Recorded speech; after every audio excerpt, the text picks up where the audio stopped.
توصیف احمد صاحب سوال کرتے ہیں، مفتی صاحب اگر کوئی عورت اپنے لیے کچھ زیور رکھے ہوئے ہے لیکن وہ اپنی بیٹی کے نام کرنا چاہتی ہے جبکہ بیٹی بہت چھوٹی ہے اور بالغ بھی نہیں ہے، تو جب وہ بیٹی کے نام کر دے گی تو کیا نابالغی کی حالت میں بیٹی اس سونے کی مالک ہوگی یا نہیں؟ اور اگر مالک ہو جائے گی تو اس پر زکوٰۃ کا حکم کیا ہے؟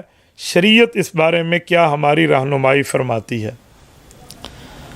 جناب توصیف صاحب، نابالغ کو کوئی چیز ہبہ کرنے سے، گفٹ کرنے سے، اس کو دے دینے سے اس کی ملکیت میں آ جاتی ہے۔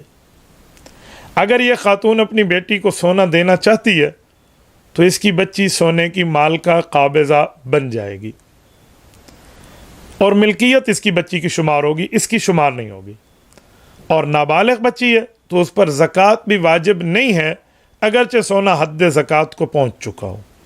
لیکن ایک بات ذہن میں رکھیں کہ جب اس طرح ماں باپ کسی اولاد میں دیتے ہیں جو عام طور پہ لوگوں کا رواج ہے، بعد میں اس کو خود استعمال نہیں کر سکتے۔ یاد رکھنا، میری بچی کی ہے، میں ادھار لے رہی ہوں، نابالغ سے کیا آپ دوبارہ ادھار لے رہی ہیں؟ نابالغ سے آپ دوبارہ لے نہیں سکتی، بلکہ اس کی آپ سرپرست ہیں، آپ نے اس کی حفاظت کرنی ہے تا وقت ہے کہ وہ بالغ ہو جائے اور آپ اس کو دے دیں، اسے پتہ چلے، جب وہ اپنے کنٹرول میں لے لے، بعد میں آپ کو دے یا نہ دے اس کی مرضی ہے۔ لیکن آپ دوبارہ اس میں استعمال کے معاملات میں اتھارٹی نہیں رکھیں گی، یہ آپ کو پتہ ہو۔ باقی زکوٰۃ اس پہ بالغ ہونے تک نہیں آتی، جب بچی بالغ ہو جائے گی، 1 سال گزرے گا، تب اس پر زکوٰۃ کے معاملات کی بات کی جائے گی، ورنہ اس پر زکوٰۃ اس دوران نہیں ہے۔